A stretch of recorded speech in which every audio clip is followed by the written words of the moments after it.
كمال الوجود بذكر الإله وتصفو الحياة. بهترین شخص کیست؟ به نام خداوند بخشنده و مهربان.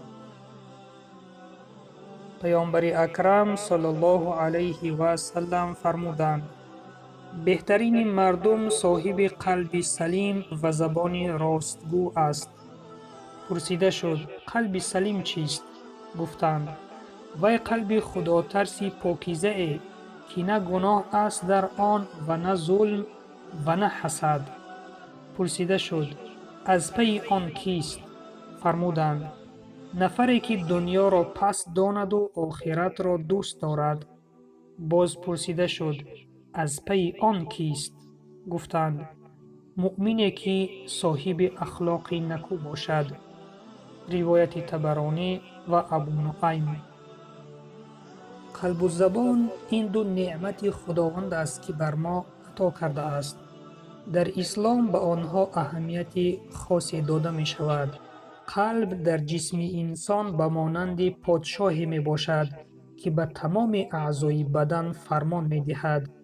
وقتی که قلب انسان اصلاح شود و سالم باشد، پس آن بنده همیشه راست می گوید، از ظلم و حسد دور می شود، آخرت را از دنیا پیش می گذارد و اخلاقش نیکو می گردد. در نتیجه از جمله بهترین بندگان نزد خداوند به حساب می رود.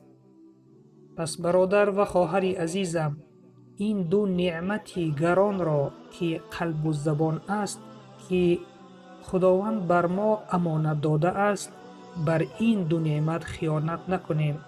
این دو نعمت را حفظ کنیم. قلب و زبان خود را پاک نگاه بداریم. با غیبت و حسد و کینه و دشمنی قلب و زبان خود را سیاه نگردانیم.